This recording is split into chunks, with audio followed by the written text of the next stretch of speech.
a journalist, and I'm also an insanely curious person. So in 22 years as a journalist, I learned how to do a lot of new things. And 3 years ago, one of the things I learned to do was to become invisible. I became one of the working homeless. I quit my job as a newspaper editor after my father died in February of that same year and decided to travel.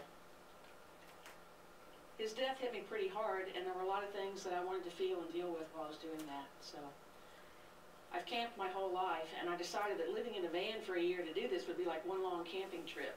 So I packed my cat, my Rottweiler, and my camping gear into a 1975 Chevy van, and I drove off into the sunset, having fully failed to realize three critical things. One, that society equates living in a permanent structure, even a shack, with having value as a person. Two, I failed to realize how quickly the negative perceptions of other people can impact our reality if we let it. And three, I failed to realize that homelessness is an attitude, not a lifestyle. At first, living in the van was great. I showered in campgrounds, I ate out regularly, and I had time to relax and to grieve. But then the anger and the depression about my father's death set in. My freelance job ended, and I had to get a full-time job to pay the bills. What had been a really mild spring turned into a miserably hot summer, and it became impossible to park anywhere without it being very obvious that I had a cat and a dog with me, and it was really hot. The cat came and went through an open window in the van. The doggy went into doggy daycare, and I sweated. Whenever I could, I used employee showers in office buildings and truck stops, or I washed up in public restrooms. Nighttime temperatures in the van rarely dropped below 80 degrees Fahrenheit, making it difficult or impossible to sleep. Food rotted in the heat. Ice in my ice chest melted within hours, and it was pretty miserable.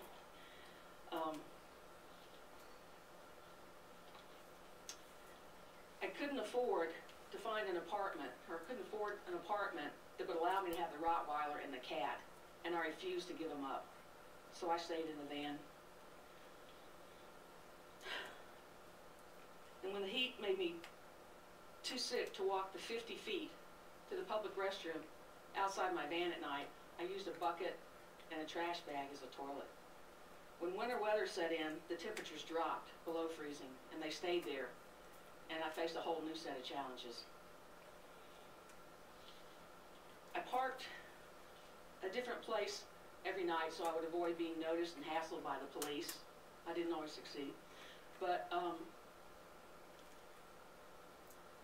I felt out of control of my life, and I don't know when or how it happened, but the speed at which I went from being a talented writer and journalist to being a homeless woman living in a van took my breath away. I hadn't changed. My IQ hadn't dropped. My talent, my integrity, my values, everything about me remained the same, but I had changed somehow. I spiraled deeper and deeper into a depression, and eventually someone referred me to a homeless health clinic. And I went. I hadn't bathed in 3 days. I was as smelly and as depressed as anyone in line. I just wasn't drunk or high. And when several of the homeless men realized that, including a former university professor, they said, "You aren't homeless. Why are you really here?" Other homeless people didn't see me as homeless, but I did. Then the professor listened to my story and he said, "You have a job. You have hope. The real homeless don't have hope." A reaction to the medication the clinic gave me for my depression left me suicidal, and I remember thinking, if I killed myself, no one would notice.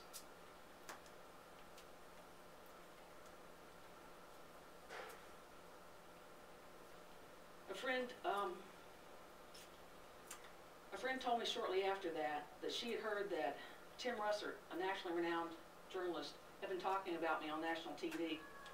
An essay I'd written about my father the year before he died was in Tim's new book, and he was doing the talk show circuit, and he was talking about my writing. And when I realized that Tim Russert, former moderator of Meet the Press was talking about my writing while I was living in a van in a Walmart parking lot. I started laughing. You should too. I started laughing because it got to the point where, was I a writer or was I a homeless woman? So I went in the bookstore and I found Tim's book. And I stood there and I reread my essay and I cried. Because I was a writer. I was a writer. Shortly after that, I moved back to Tennessee.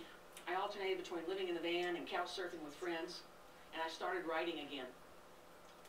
By the summer of the following year, I was a working journalist. I was winning awards. I was living in my own apartment. I was no longer homeless, and I was no longer invisible. Thousands of people work full and part-time jobs and live in their cars. But society continues to stigmatize and criminalize living in your vehicle or on the streets. So the homeless, the working homeless, primarily remain invisible. But if you ever meet one, engage them, encourage them, and offer them hope. The human spirit can overcome anything if it has hope.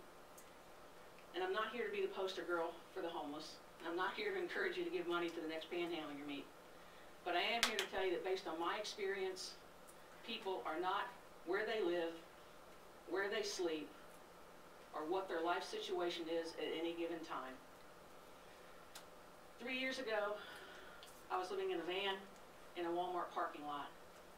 And today, I'm speaking at TED. Hope always, always finds a way. Thank you.